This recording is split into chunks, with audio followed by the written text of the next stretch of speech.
എന്നെ നിങ്ങൾക്ക് ഭയമാണ്. ഇതൊന്നും ഇടല്ലേ നീ പുറത്ത്, നിന്നെ വല്ലാത്ത മിസ്സിംഗ് എന്നാണ് ഞാൻ പറഞ്ഞത്. ഞാൻ എവിടെയാന്ന് ഒളിച്ചോടി എന്ന് പറഞ്ഞത്. പലതും സഫക്ക് അറിയാമായിരുന്നു. കാരണം ഒരു മോനെ ഇട്ടിട്ട് അങ്ങനെ സൂസൈഡ് ചെയ്യണമെങ്കിൽ അതിലെന്തൊക്കെയോ ഉണ്ട്. മഹനാസ് പറഞ്ഞ ആ ഒളിച്ചോട്ട കഥ അത് സത്യമാണോ അല്ലയോ? ഒളിച്ചോടിയിട്ടില്ല.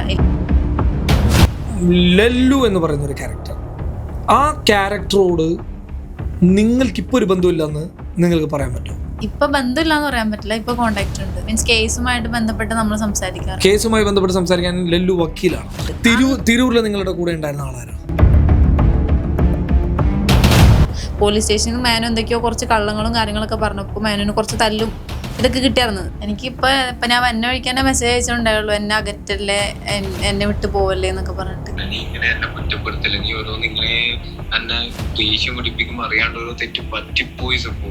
സത്യത്തിൽ നിങ്ങൾ ഞങ്ങളെയൊക്കെ പൊട്ടന്മാരാക്കണം.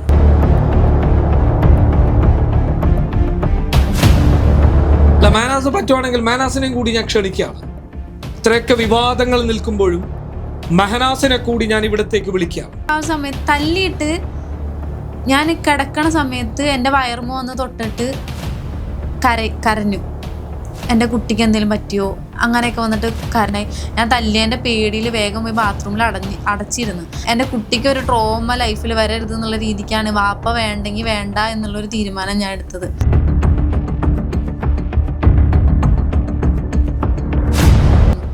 എന്നിട്ട് പോലും എൻ്റെ വീട്ടുകാർ പറഞ്ഞത് അബോർട്ട് ചെയ്ത് കളഞ്ഞേക്ക് എന്നാണ് ഞാൻ പറഞ്ഞത്.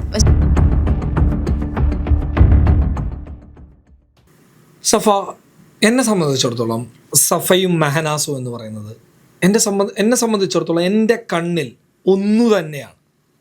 എനിക്ക് ഈ രണ്ടുപേരോട് യാതൊരു കമ്മിറ്റ്മെൻറ്റും ഇല്ല. എന്നെ സംബന്ധിച്ചിടത്തോളം ഈ രണ്ടുപേരും റിഫയുടെ കുടുംബത്തെ ആക്രമിച്ചിട്ടുണ്ട്. പക്ഷെ സ്റ്റിൽ റിഫ ആക്രമിക്കപ്പെട്ടതുപോലെയുള്ള ഒരു ആക്രമണം നിങ്ങൾ നേരിട്ടു എന്ന് പറയുമ്പോൾ സോ യു ആർ വിക്ടിം. നിങ്ങൾ ആ ഇരയായി എനിക്ക് കാണേണ്ടി വരുന്നു. അതിൻ്റെ തെളിവുകളും നിങ്ങളുടെ കൈവശമുണ്ട്. ഞാനൊരു കാര്യം ചോദിക്കട്ടെ. മാനാസ് 2 പ്രാവശ്യം പറഞ്ഞു നിങ്ങൾ സെപ്പറേറ്റഡ് ആണെന്ന്. ഒരു പ്രാവശ്യം വി ആർ സെപ്പറേറ്റഡ് എന്ന് പറഞ്ഞു, മറ്റൊരു പ്രാവശ്യം നിങ്ങൾ ഒളിച്ചോടിയെന്ന് അയാൾ പറയുകയും അത് സ്ഥിരീകരിക്കുകയും ചെയ്തു. എന്നാൽ മണിക്കൂറുകൾ കഴിഞ്ഞിട്ട് ഞാൻ അതിന് റിയാക്ട് ചെയ്തപ്പോൾ അയാൾ പറയുന്നു, ഈ പറയുന്ന മെഹനാസ് ഇട്ട സ്റ്റോറിയിൽ പറയുന്നു, നീ എന്തിനാ ഞങ്ങളുടെ കുടുംബകാര്യത്തിൽ ഇടപെടുന്നത് എന്ന്. എന്നെ നിങ്ങൾക്ക് ഭയമാണോ? എനിക്കോ? ഈ പറയുന്ന മെഹനാസിനും നിങ്ങൾക്കൊക്കെ? അതെനിക്കറിയില്ല. പിന്നെ എന്തിനാ ഈ എന്നെ ബോധിപ്പിക്കാൻ വേണ്ടി നിങ്ങൾ നേരാവും? എൻ്റെ അടുത്ത് പറഞ്ഞത് ഞാൻ സ്റ്റോറി ഇട്ടത് വെറുതെ ആണെന്ന് ഞാൻ പറഞ്ഞ് മീഡിയക്ക് പറയാന്ന് എൻ്റെ അടുത്ത് പറഞ്ഞത്. അന്ന് പറഞ്ഞ പോലെ. അപ്പൊ ഞാൻ പറഞ്ഞ ആൾക്കാരും മണ്ടന്മാരല്ല, ഇതുപോലെ ഇട്ടു. നെക്സ്റ്റ് സ്റ്റോറിയിൽ അവന്റെ ഫോട്ടോ ഇട്ടു, എല്ലാ കാര്യങ്ങളും ഒരു ലോഡ് എഴുതിയിട്ടിട്ട് ലാസ്റ്റ് പറയാണ് ഇത് ഞാൻ ചുമ്മാ ചെയ്തതാന്ന് പറഞ്ഞെങ്കിൽ ആരെങ്കിലും വിശ്വസിക്കുമോ? അത് ഞാനും ഡ്രാമ കളിക്കണം പോയിരുന്നു. അല്ല, ലല്ലു എന്ന് പറയുന്ന ഒരു ക്യാരക്ടർ, ആ ക്യാരക്ടറോട് നിങ്ങൾക്കിപ്പോൾ ഒരു ബന്ധമില്ലെന്ന് നിങ്ങൾക്ക് പറയാൻ പറ്റുമോ? ഇപ്പൊ ബന്ധമില്ലാന്ന് പറയാൻ പറ്റില്ല. ഇപ്പൊ കോണ്ടാക്ട് ഉണ്ട്. ഏത് തരത്തിലുള്ള കോണ്ടാക്ട് ആണ്? മീൻസ് കേസുമായിട്ട് ബന്ധപ്പെട്ട് നമ്മൾ സംസാരിക്കാറ്. കേസുമായി ബന്ധപ്പെട്ട് സംസാരിക്കാൻ ലല്ലു വക്കീലാണോ? അല്ല, കേസ് നോക്കുന്നു, കേസ് പിടിക്കുന്നു എന്നൊക്കെ പറയാൻ ലല്ലുവിന് എന്താണ് കേസ് എന്ന് വരെ ഇതറിയോ? നിങ്ങൾ എന്ത് അടിസ്ഥാനത്തിൽ ഈ ന്യായീകരണം പറയുന്നത്? കാരണം പസ്മിനാന്റെ എക്സ് ഹസ്ബൻഡ് ആണല്ലോ. അപ്പൊ അവൾക്ക് എതിരെ കേസ് കൊടുക്കുമ്പം കുറച്ച് ഡീറ്റെയിൽസും കാര്യങ്ങളൊക്കെ അവന്റെ അടുത്ത് ചോദിക്കാനും കാര്യങ്ങളൊക്കെ ഉണ്ട്. അങ്ങനെ കോണ്ടാക്ട് ഉണ്ട്. അല്ല, ഈ ലല്ലുവിനോട് ചോദ്യങ്ങൾ ചോദിക്കുന്നു, ലല്ലുവിനോട് കാര്യങ്ങൾ പറയുന്നു എന്നൊക്കെ പറയുമ്പോൾ ഈ ലല്ലുവിൽ നിന്ന് ഇത്രമാത്രം നിങ്ങൾക്ക് ലഭിക്കാനുള്ള കാര്യം എന്താണ്? ഒന്ന്, അവന്റെ എക്സ് വൈഫാണ് എന്നെ ടാർഗറ്റ് ചെയ്യണേ. അപ്പൊ ആ ഒരു സപ്പോർട്ട് ഉണ്ട്. അവളുടെ കാര്യങ്ങളെല്ലാം അവനിക്കും അറിയാം. അങ്ങനെ ഒരു സപ്പോർട്ട് ഉണ്ട്. പിന്നെ അവളുടെ ഡീറ്റെയിൽസും കാര്യങ്ങളൊക്കെ അവനിക്കാണല്ലോ അറിയാം. അങ്ങനെ എന്തെങ്കിലുമൊക്കെ വരുമ്പോൾ കോണ്ടാക്ട് ചെയ്യാറുണ്ട്. അല്ല, അങ്ങനെ ഉള്ളൊരു എന്തെങ്കിലുമൊക്കെ വരുമ്പോഴുള്ള ഒരു കോണ്ടാക്ട്, അല്ലെങ്കിൽ എപ്പോഴെങ്കിലും ഒക്കെ ഉള്ള, ഞാനിപ്പോഴും പറയാണ്, ഈ ചോദ്യം ചോദിക്കാൻ എനിക്ക് അർഹതയുണ്ടോ എന്നുള്ളതൊന്നും അറിയില്ല. എപ്പോഴും വിളിച്ചുകൊണ്ടിരിക്കുന്നില്ല. എന്തെങ്കിലും ഒരു അത്യാവശ്യം വരുമ്പോൾ ഒരു കോളിംഗ് മാത്രമേ ഉള്ളൂ.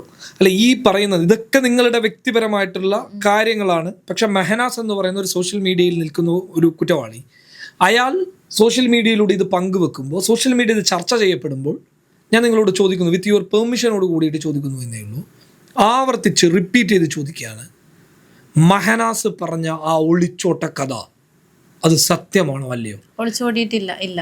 ഒളിച്ചോടി കാരണം തിരൂര് പോലീസ് സ്റ്റേഷനിൽ വെച്ചിട്ട് ഞാനും മാനും തമ്മിൽ കണ്ടിട്ട് പോലീസുകാർ എന്നെ വിട്ടു. ഫോണൊക്കെ എൻ്റെ അടുത്ത് വാങ്ങിച്ചെടുത്തിട്ട് ഫോൺ എൻ്റെ അടുത്ത് തന്നിട്ട് മോള് പോയിക്കോ വീട്ടിലേക്ക് പോയിക്കോ എന്ന് പറഞ്ഞ് എന്നെ വിട്ടിട്ട് ഞാൻ റിട്ടേൺ പോരുമ്പോഴാണ് ഞാൻ ഈ സ്റ്റോറി കാണുന്നത്. എങ്കിൽ മാനു 13-ാം തീയതി രാത്രിയാണ് ഫ്ലാറ്റിൽ നമ്മൾ താമസിക്കുന്ന ഫ്ലാറ്റ് തല്ലിപ്പൊട്ടിച്ച് മാനു അന്ന് കയറിയത്. തിരൂരിൽ നിങ്ങളുടെ കൂടെ ഉണ്ടായിരുന്ന ആളാരാ? എൻ്റെ കൂടെയോ? എൻ്റെ ഡ്രൈവർ. അതിലല്ലോ അല്ല. അല്ല. അതാണ് ആ ഒരു വീഡിയോ ഇല്ലേ, ഞാൻ ഒരാളുടെ ഫേസ് പൊത്തുന്നത്, അത് ഹൈറ്റ് ഇല്ലാത്തൊരു പയ്യനല്ലേ, അത് ഈ ഡ്രൈവറാണ്. എന്നിട്ട് മാനും 13-ാം തീയതിയാണ് ഫ്ലാറ്റിൽ വന്നേക്കണേ. കാരണം എൻ്റെ വീട്ടിൽ വന്നിട്ട് കുറച്ച് ഒച്ചപ്പാടും കാര്യങ്ങളൊക്കെ ഉണ്ടായിരുന്നു. ഒരു ഫ്രണ്ടിനെ വിളിച്ചുകൊണ്ട് വന്നിട്ട് അന്നാണ് എൻ്റെ ഫ്ലാറ്റ് തല്ലിപ്പൊട്ടിച്ചത്. അന്ന് തല്ലിപ്പൊട്ടിച്ചിട്ട് ആ ബാഗും കാര്യങ്ങളും കിട്ടിയിട്ടുണ്ടെങ്കിൽ എന്തുകൊണ്ട് ഞാൻ അപ്പം അന്ന് ഫ്ലാറ്റിലില്ല, എന്തുകൊണ്ട് അന്ന് ഇട്ടില്ല, ഞാൻ വിളിച്ചോടിയെന്ന് മനസ്സിലായോ? അത് പിറ്റേ ദിവസം രാവിലെ തൊട്ട് ഫസ്മിനയും മാനും എൻ്റെ അടുത്ത് കാസർഗോഡ് പോകണമെന്ന് പറഞ്ഞ് നിർബന്ധിച്ചു. ഫസ്മിന പറഞ്ഞ് നീ അവൻ്റെ കൂടെ മര്യാദക്ക് കാസർഗോഡ് പോയിക്കോ. മാനു എൻ്റെ അടുത്ത് പറഞ്ഞു നീ എൻ്റെ കൂടെ കാസർഗോഡ് വരണം എന്ന് പറഞ്ഞ് നിർബന്ധിച്ച് എന്നിട്ട് എൻ്റെ അടുത്ത് പറഞ്ഞു കുട്ടീനെ കാണണം, നിന്നെ കാണണം. പിന്നെ ഫുള്ള് കരച്ചിൽ കാർഡ് ഇറക്കി, ഫുള്ള് കരച്ചിലും കാര്യങ്ങളൊക്കെ ആയിട്ട് ഹെൽപ്പ് ലൈനിൽ നിന്ന് വരെ എന്നെ വിളിച്ചു. വൈഫിനെ കുട്ടീനെ കാണുന്നില്ല, ഹസ്ബൻഡ് വിളിച്ചിട്ട് ഫോൺ എടുക്കുന്നില്ലല്ലോ പറയുന്നത്. ഞാൻ പറഞ്ഞു ഇപ്പോൾ വരെ ഇതാ ഞാൻ ഫോൺ വിളിച്ചിട്ടുള്ളൂ, മെസ്സേജ് അയച്ചിട്ടുള്ളൂ എന്ന് ഞാൻ പറഞ്ഞിട്ട് എന്നെ സ്റ്റേഷനിലേക്ക് വിളിച്ചു വരുത്തി, റെയിൽവേ സ്റ്റേഷനിലേക്ക് വിളിച്ചു വരുത്തിയിട്ട് മാനു വന്നിട്ട് എൻ്റെ ഡ്രൈവറിനെ പിടിച്ച് വലിച്ചു കൊണ്ടുപോവുകയൊക്കെ ചെയ്തു. മാനു വീഡിയോസും കാര്യങ്ങളും എടുത്തു, എൻ്റെ നിന്ന് ഫോൺ തട്ടിപ്പറിച്ചു. അങ്ങനെ കുറച്ച് ഇഷ്യൂസും കാര്യങ്ങളുണ്ടായപ്പോൾ ഓട്ടോക്കാരാണ് പറഞ്ഞത് പോലീസ് സ്റ്റേഷനിൽ പോയിട്ട് നിങ്ങൾ എന്താണെന്ന് വെച്ചാൽ ചെയ്യുമെന്ന് പറഞ്ഞിട്ട് പോലീസ് സ്റ്റേഷനിൽ നിന്ന് മാനു എന്തൊക്കെയോ കുറച്ച് കള്ളങ്ങളും കാര്യങ്ങളൊക്കെ പറഞ്ഞപ്പോൾ മാനുവിന് കുറച്ച് തല്ലും ഇതൊക്കെ കിട്ടിയായിരുന്നു സ്റ്റേഷനിൽ നിന്ന് പോലീസുകാരുടെ നിന്ന്. എന്നിട്ട് എൻ്റെ അടുത്ത് പറഞ്ഞു മോള് വീട്ടിലേക്ക് പൊയ്ക്കോ എന്ന് വന്നിട്ട് ഞാൻ പോണ വഴിക്കാണ് ഈ സ്റ്റോറി കാണുന്നത്, ഞാൻ വിളിച്ചോടിന്ന്. എന്തുകൊണ്ടപ്പോൾ ആ ബാഗ് കിട്ടിയപ്പോൾ തൊട്ട് ഞാൻ എൻ്റെ ഫ്ലാറ്റിലില്ല. 13-ാം തീയതി ആയിരിക്കണം, 14-ാം തീയതി വാലന്റൈൻസ് ഡേ സ്പെഷ്യൽ ഗിഫ്റ്റ് എന്ന് പറഞ്ഞിട്ട്. അതെ. അപ്പൊ ആ ഡീറ്റെയിൽസും കാര്യങ്ങളും കിട്ടിയെങ്കിൽ ഞാനപ്പോ ഫ്ലാറ്റിലും ഇല്ലതാനും. അപ്പൊ നിങ്ങൾ പറഞ്ഞു വരുന്നത് മാനാസ് ഒരു സ്ക്രിപ്റ്റ് ചെയ്ത്, ഇതൊരു സ്ക്രിപ്റ്റ് ആയിട്ടാണ് എനിക്ക് തോന്നിയത്. ഇങ്ങനെ മീൻസ് പോയി എന്ന് പറയുന്നത് അല്ല, നിങ്ങളെയും ഇതേപോലെ അവിഹിതം പറഞ്ഞു, റിഫയും ഇതേപോലെ അവിഹിതം പറഞ്ഞിട്ടുണ്ട്. സോ ഒരു ഫൈനൽ ക്വസ്റ്റ്യൻ കൂടി ചോദിക്കട്ടെ, with your concern, with your permission. ഈ ലല്ലുവിൻ്റെ കൂടെ നിങ്ങൾ പോയി എന്ന് പറയുന്നത് മാനാസ്. ഇപ്പം നിങ്ങൾ നേരത്തെ ഇവിടെ ഇൻ്റർവ്യൂവിന് കയറിയ സമയത്ത് ഞങ്ങളോട് പറഞ്ഞു മാനാസ് നിങ്ങളെ വിളിക്കുന്നുണ്ട്, ഞങ്ങൾ എന്താ വിശ്വസിക്കണ്ടേ? എനിക്കിപ്പോ ഞാൻ വന്ന വഴിക്ക് തന്നെ മെസ്സേജ് അയച്ചിട്ടുണ്ടായുള്ളൂ, എന്നെ അകറ്റല്ലേ, എന്നെ വിട്ട് പോവല്ലേ എന്നൊക്കെ പറഞ്ഞിട്ട്. ഇപ്പോ ഞാൻ വന്ന ടൈമിൽ വോയിസ് ഉണ്ടോ? ചാറ്റാണ്. ഒന്ന് കേൾപ്പിച്ച്, ഫോൺ എടുത്തോ? ഫോൺ ചാറ്റും അല്ല, ഈ സ്വാഭാവികമായിട്ട് നിങ്ങളെ റിട്ടേൺ ജീവിതത്തിലേക്ക് വിളിക്കുന്ന അങ്ങനെ എന്തെങ്കിലും വോയിസ് ഉണ്ടോ? അതായത് നിങ്ങൾ ഒളിച്ചോടിപ്പോയി എന്ന് പറഞ്ഞ് സോഷ്യൽ മീഡിയയിൽ വന്ന മാനാസ് തന്നെ നിങ്ങളിപ്പോൾ ലൈഫിലേക്ക് വിളിക്കാണോ?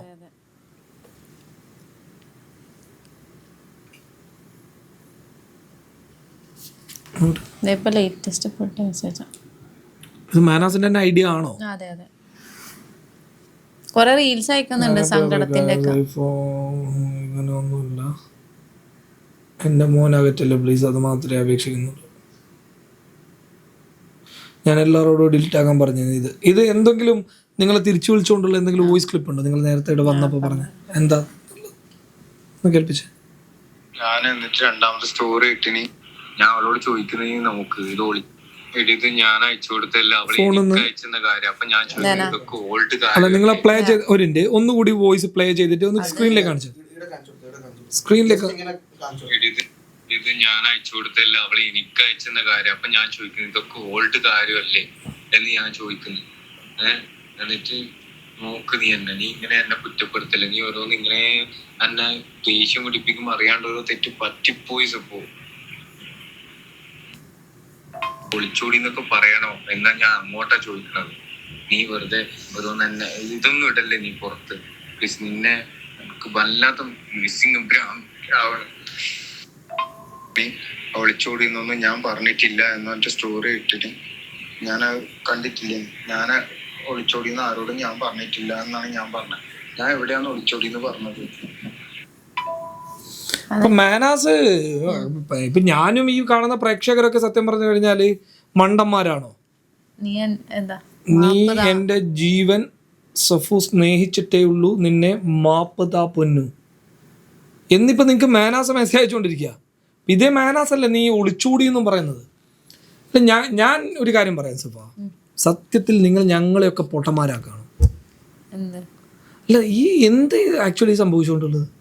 മാനാസ് ഒരു സൈഡിൽ നീ ഒളിച്ചോടി എന്ന് പറയുന്നു, അതേ മാനാസ് നിന്നെ വീട്ടിലേക്ക് വിളിച്ചു. ഇതാണ് മാനുവിന്റെ ക്യാരക്ടർ. അത് മിനിയാന്ന് വരെ ഉമ്മ വിളിച്ചപ്പോ പറഞ്ഞത് നിനക്ക് അറിയാവുന്നതല്ലേ മാനുവിന്റെ സ്വഭാവം ഇങ്ങനെയാന്ന് അറിയാം. എനിക്ക് മാനുവിനെ മാത്രമല്ല നിങ്ങളടങ്ങുന്ന ആൾക്കാർ ഞങ്ങളെ പൊട്ടന്മാരാക്കുവാണോ?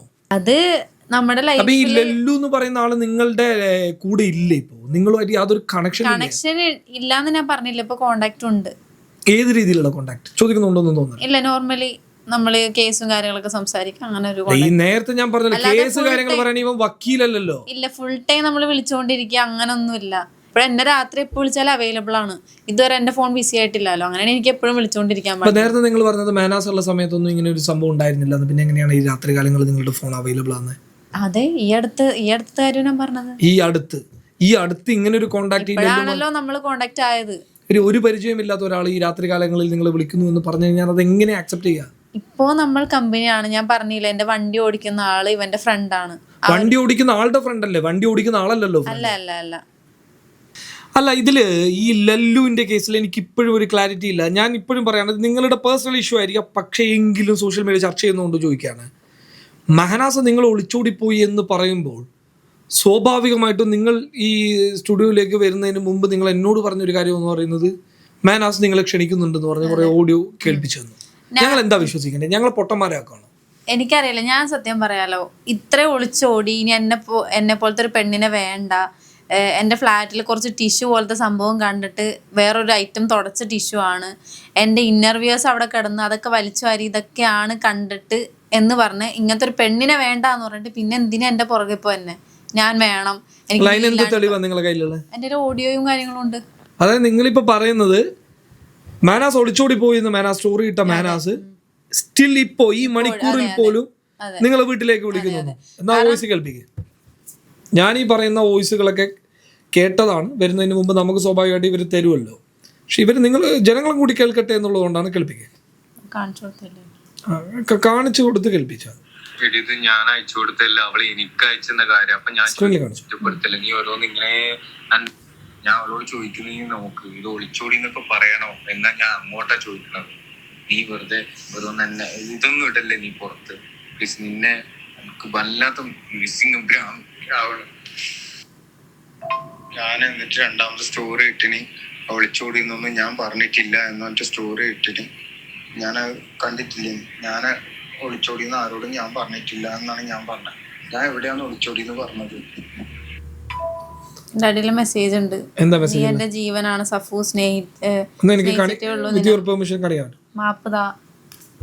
സ്ക്രീനിൽ കാണിക്കുന്നതിന് പ്രശ്നമുണ്ടോ? നീ എന്റെ ജീവനാണ് സഫു, സ്നേഹിച്ചിട്ടേ ഉള്ളൂ, നീ എനിക്ക് മാപ്പ് താ പൊന്നെ, എനിക്ക് നിന്നെ മറക്കാൻ പറ്റുന്നില്ല. അപ്പൊ ഇവൻ തന്നെയല്ലേ നീ ഒളിച്ചോടി പോയി? ഞാൻ പറഞ്ഞു ഇത്രയൊക്കെ വിവാദം ഇഷ്ടമായിരുന്നു, നിന്നെ വെറുക്കല്ലേ സഫു, എനിക്ക് നീ ഇല്ലാതെ ഇവിടെ എന്തോ പോലാവുന്നു, കറങ്ങാൻ പോക്കും പർച്ചേസ് ഒക്കെ ആയിട്ട് നല്ല രസമായിരുന്നില്ലേ സഫു, വെറുക്കല്ലേ. അപ്പൊ ഇത് നമ്മൾ സത്യത്തിൽ ഈ പ്രേക്ഷകർ സത്യത്തിൽ എന്താ പറയണ്ടേ? ഞങ്ങൾക്ക് അറിയുന്നില്ല നിങ്ങളുടെ ഒന്നും ലൈഫിൽ സംഭവിക്കുന്ന കാര്യങ്ങളെ കുറിച്ചിട്ടൊന്നും ഞങ്ങൾക്ക് ഒരു ഐഡിയ ഇല്ല. ഒളിച്ചോടി പോയി ഒരുത്തം പറയുന്നു, അവൻ തന്നെ നിന്നിപ്പോ വിളിക്കുന്നു. ഇത്രയും ചെയ്തിട്ടും എന്റെ അടുത്ത് പറഞ്ഞ നമുക്ക് മീഡിയക്ക് മുന്നിൽ പറയാം, ഒന്നും നടന്നില്ല എന്ന് പറയാ എന്നാ എന്റെ അടുത്ത് പറഞ്ഞു. അന്ന് പറഞ്ഞ പോലെ അന്ന് എന്നെ നിങ്ങൾ കള്ളനാക്കി ചിത്രീകരിച്ചത് പോലെ എന്നെ കള്ളനോ എന്ത് വേണമെങ്കിലും ആക്കി നിങ്ങൾ ചിത്രീകരിച്ചു. പക്ഷെ ജനങ്ങളെങ്ങനെ വിഡ്ഢികളാക്കരുത്. നാളുകളിൽ എനിക്ക് സഫയോടൊക്കെ പറയാനുള്ളത്, സഫ ഇനി നാളുകളിൽ ഈ പറയുന്നത് പോലെ സോഷ്യൽ മീഡിയയിലൊക്കെ പോകുന്നുണ്ടെങ്കിൽ ദയവ് ചെയ്ത് ആ വള്ളി പിടിക്കരുത് എന്നേ നിങ്ങളോടൊക്കെ എനിക്ക് പറയാം. നിന്നെപ്പോലെയുള്ള എല്ലാവരോടും എനിക്ക് പറയാം, വള്ളി പിടിക്കരുത് എന്ന് എനിക്ക് പറയാനുള്ളൂ. ഞാൻ ഇപ്പോഴും ആവർത്തിച്ച് പറയാണ്, എനിക്ക് മെഹനാസും സഫയും ഒരുപോലെ ആയിരുന്നു. പക്ഷെ സ്റ്റിൽ നിങ്ങളൊരു വിക്റ്റിമാണ്. അപ്പം നിങ്ങൾ പറയുന്നത് കേൾക്കേണ്ടത് ഒരു ഉത്തരവാദിത്വമുണ്ട് എന്നതുകൊണ്ട് മാത്രം കേൾക്കും. ഞാൻ പറഞ്ഞല്ലോ, എൻ്റെ സൈഡ് മാത്രം കേൾക്കണ്ട, മാനുവിൻ്റെ സൈഡും കേൾക്കണം. അല്ല, മാനാസ് പറ്റുവാണെങ്കിൽ മാനാസിനെയും കൂടി ഞാൻ ക്ഷണിക്കുകയാണ്. ഇത്രയൊക്കെ വിവാദങ്ങൾ നിൽക്കുമ്പോഴും മെഹനാസിനെ കൂടി ഞാൻ ഇവിടത്തേക്ക് വിളിക്കുകയാണ്. മാനാസും കൂടി ഇവിടെ ഇരുന്നോ, ഞാൻ അഭിമുഖം ചെയ്യാൻ തയ്യാറാണ്. പണ്ട് നിങ്ങളെ ഞാൻ അഭിമുഖം ചെയ്തിരുന്നു. ഇപ്പോഴും നിങ്ങളോട് പറയാണ്, നിങ്ങൾക്ക് എനിക്കെതിരെ പറയാനുള്ള ആർക്കെതിരെ പറയാനുള്ളതും ഇതേ സ്പേസിൽ നിങ്ങൾക്ക് പറയാം. മെഹനാസെ, നിങ്ങൾക്ക് എൻ്റെ കൂടെ സംസാരിക്കാം. ഇവിടെ വരൂ, പ്രതിയായിട്ടുള്ള നിങ്ങളെ തന്നെ ഞാൻ വിളിക്കുകയാണ്. നിങ്ങൾ വരൂ, നിങ്ങൾക്ക് പറയാനുള്ളതും എൻ്റെ ചാനലിലൂടെ ഞാൻ കേൾപ്പിച്ചു കൊടുക്കാം. എനിക്ക് അങ്ങനെയൊന്നുമില്ല. പക്ഷെ എൻ്റെ ചോദ്യങ്ങൾക്ക് നിങ്ങൾക്ക് ഉത്തരം ഉണ്ടാകണമെന്നേ ഉള്ളൂ. ഈ ബാംഗ്ലൂരിൽ ഈ മെഹനാസിന് ബാംഗ്ലൂരിൽ കുറെ ആൾക്കാർ കണ്ടു എന്നൊക്കെ പറയാറുണ്ട്. ആക്ച്വലി എന്തായിരുന്നു ബാംഗ്ലൂരിൽ നിന്നുള്ള പരിപാടി? ബാംഗ്ലൂരിൽ ഇഷ്യൂ, ഞാൻ വീട്ടിലായിരുന്നു പ്രഗ്നന്റ് ആയപ്പം. അപ്പോൾ ഫോണിൽ രണ്ടാളുടെ വാട്സപ്പ് ലിങ്കാണ്. അപ്പോൾ ആ സമയത്താണ് സ്നാപ്ചാറ്റിൽ ഞാൻ കുറേ ചാറ്റുകൾ കണ്ടത്. അങ്ങോട്ട് കാണാൻ വരാം എന്ന് പറയുന്നതും ഊബറിൽ കയറുന്നവരുടെ നമ്പർ വാങ്ങിച്ചിട്ട് അവർക്ക് മെസ്സേജ് അയക്കലും അങ്ങനെയൊക്കെ. അപ്പം അതൊക്കെ ഞാൻ ചോദിക്കുന്ന സമയത്ത് ഫസ്റ്റ് ഇങ്ങനെ കുറച്ച് ഒഴിഞ്ഞു മാറുന്നൊക്കെ ടൈപ്പ് കളിച്ചു. പിന്നെ പറഞ്ഞത് ഞാനല്ല യൂസ് ആക്കുന്നത്, എൻ്റെ ഫ്രണ്ടാണ് യൂസ് ആക്കണേ പറഞ്ഞു. പിന്നെ അങ്ങനെ ഞാൻ ചൂടായ സമയത്ത് ലാസ്റ്റ് പറഞ്ഞു, ഞാൻ എന്താന്ന് വെച്ചാൽ കളിക്കും, നീ എന്താന്ന് വെച്ചാൽ ചെയ്യും, നിന്നെ കൊണ്ട് എന്ത് ചെയ്യാൻ പറ്റും എന്ന് പറഞ്ഞ സമയത്താണ് പ്രഗ്നൻ്റ് ആയിരുന്ന ഞാൻ ട്രെയിൻ കയറിയിട്ട് ബാംഗ്ലൂരിലേക്ക് പോകുന്നത്. ആ ഒരു സമയത്ത് നമ്മൾ റൂം എടുത്തു. അവിടെ ചെറിയൊരു പ്രശ്നത്തിൽ എന്നെ തല്ലലും പ്രഗ്നന്റ് ആയതിന്റെ ഗർഭിണിയായിരിക്കുമ്പോ തല്ലി. പക്ഷെ ഞാൻ അത് വീട്ടിലൊന്നും പറയാൻ നിന്നില്ല. കാരണം പ്രഗ്നൻ്റ് ആകുമ്പോൾ തല്ലണം എന്ന് പറഞ്ഞാൽ അത് അത്രയും മോശം സിറ്റുവേഷൻ അല്ലേ. ഇപ്പം നമ്മൾ ഗർഭിണി ആകുമ്പോൾ നമ്മൾ ആര് ഉപദ്രവിക്കുന്നു, നമ്മൾ ആര് സ്നേഹിക്കുന്നു ഉള്ളത് നമ്മുടെ മനസ്സിൽ എപ്പോഴും ഉണ്ടാവും.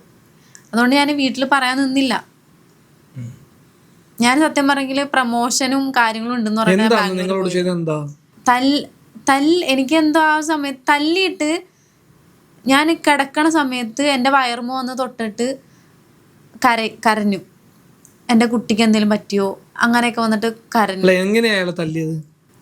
എനിക്ക് ഓർത്തെടുക്കാൻ പറ്റില്ല. അതുപോലത്തെ തല്ല. എൻ്റെ ഇവിടെ ഒരു കരിവാളിപ്പുണ്ടായി, അതെനിക്ക് നല്ല ഓർമ്മയുണ്ട്. ഈ ഒരു കണ്ണിൻ്റെ ഭാഗത്ത് നല്ല കരിവാളിപ്പുണ്ടായി. ഞാൻ തല്ലിയതിൻ്റെ പേടിയിൽ വേഗം പോയി ബാത്റൂമിൽ അടച്ചിരുന്നു. ആ സമയത്ത് ഞാൻ നോക്കുമ്പോൾ വെടവീക്കൂടെ മാനു അങ്ങോട്ട് നടക്കുന്നുണ്ട്, ഇടയ്ക്ക് വാതിലുറക്കും, പിന്നെ ഇങ്ങോട്ട് നടക്കുന്നുണ്ട്. അതൊക്കെ ഞാൻ ഈ വെടവീക്കൂടെ കാണും. പക്ഷെ എനിക്ക് ആരെങ്കിലും വിളിച്ച് പറയണമെന്നുണ്ട്. പിന്നെ മാനോട് വർക്ക് ചെയ്തുകൊണ്ടിരുന്നതുകൊണ്ട് പിന്നെ ആരെങ്കിലും പറഞ്ഞെങ്കിൽ വർക്ക് പോകണ്ടല്ലോ എന്ന് ഓർത്തിട്ട് ഞാൻ അടുത്ത് പറയാൻ നിന്നില്ല. മാനുവിൻ്റെ ഒരു പാർട്ട്ണറായൊരു അവിടെ വർക്ക് ചെയ്യുന്നതിൻ്റെ ഊബറിൻ്റെ അവിടെ ഒരു പാർട്ട്ണറുണ്ട്. ആ പുള്ളിയാണ് എന്നെ അങ്ങോട്ട് കൊണ്ടുവന്നതും കാര്യങ്ങളൊക്കെ.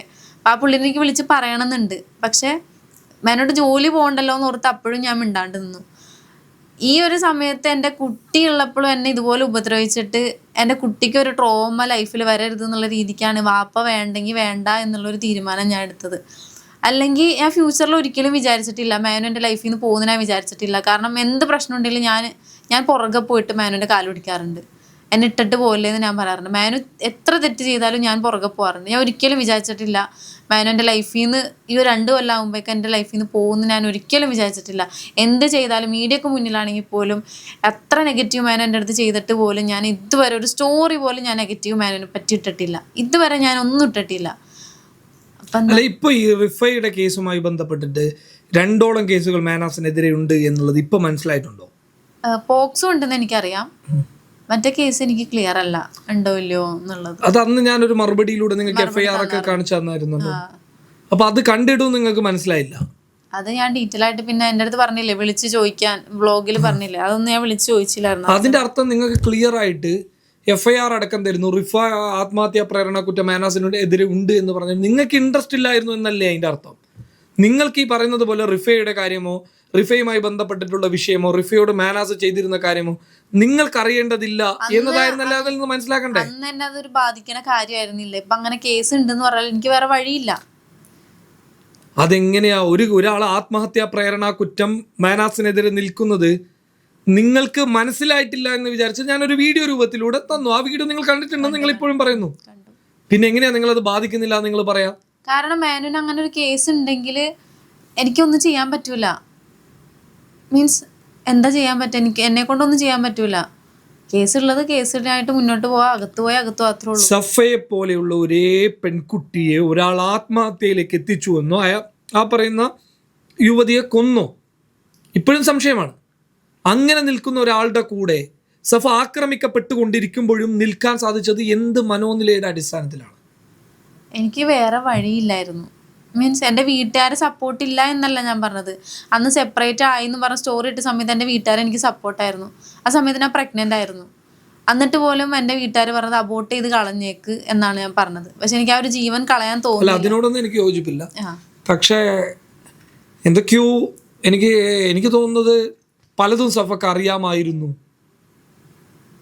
എൻ്റെ വീഡിയോ കണ്ടു, ആ വീഡിയോയിൽ ആത്മഹത്യാ പ്രേരണ കുറ്റം ഞാൻ കാണിച്ചു തന്നു, എന്നിട്ടും സഫ ഇപ്പൊ പറയുന്നത് അറിയില്ല. മീഡിയയിൽ ഇത്രയും സൈബർ ബുള്ളിങ് എല്ലാം നേരിട്ടിട്ടാണ് നമ്മുടെ മാരേജ് കഴിഞ്ഞത്. ആ ഒരു സമയത്ത് ഇങ്ങനെ ഒരു ഇഷ്യൂ ഉണ്ട് എന്ന് വന്ന് ഞാൻ പുറത്ത് പറയുമ്പോൾ സ്വാഭാവികം ഞാൻ റിഫയെ ആദ്യം ഒരുപാട് നെഗറ്റീവ് പറഞ്ഞ ഒരാളാണ്. അപ്പം അതെല്ലാം എൻ്റെ മേത്തേക്ക് തിരിയും എന്ന് എനിക്ക് നല്ലോണം അറിയാം. ഇപ്പോഴും ഞാൻ അനുഭവിക്കേണ്ട ആ ഒരു സൈബർ അറ്റാക്ക് ഞാൻ അനുഭവിക്കുന്നുണ്ട്. പക്ഷെ ആ സമയത്ത് ഞാൻ ചിന്തിച്ചത് ആ ഒരു കാര്യമാണ്. ഇപ്പം എന്തെങ്കിലും പറ്റിയിട്ട് ഞാൻ പുറത്ത് പറഞ്ഞാൽ അത് എന്നിലേക്ക് തന്നെ അത് തിരിയുള്ളൂ, എന്നെ ആൾക്കാരെ നെഗറ്റീവ് പറയുള്ളൂ. ഇപ്പൊ റിഫയെ കുറിച്ച് എന്താ പറയാനുള്ളത്?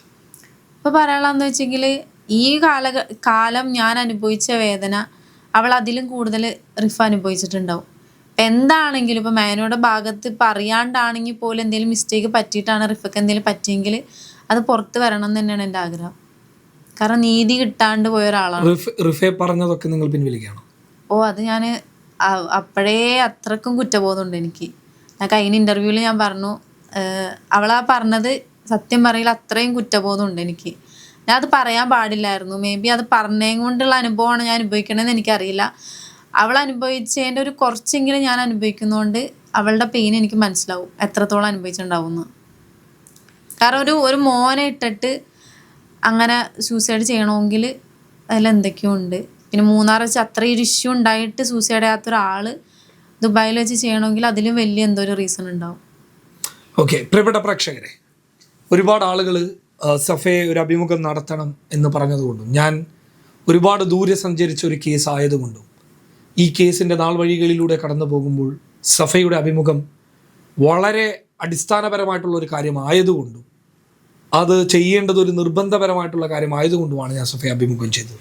ഇപ്പോഴും ആവർത്തിച്ച് പറയാണ്, ഒരു യെല്ലോ ന്യൂസിന് വേണ്ടിയിട്ടല്ല, മറിച്ച് നമ്മളിൽ നിന്ന് വിട്ടുപോയിട്ടുള്ള ഇപ്പോഴും ദുരൂഹതകളാൽ നിറഞ്ഞു നിൽക്കുന്ന റിഫ കേസിൻ്റെ എന്തെങ്കിലും നാൾ വഴികളിലേക്ക് ഇവരുടെ സംസാരങ്ങളിൽ നിന്ന് എന്തെങ്കിലും കിട്ടുമോ എന്നുള്ളതിനെ അടിസ്ഥാനപ്പെടുത്തിയിട്ട് മാത്രമാണ് ഇങ്ങനൊരു അഭിമുഖം നടത്തിയത്. പങ്കെടുത്തതിൽ ഒരുപാട് സന്തോഷം. Thank you.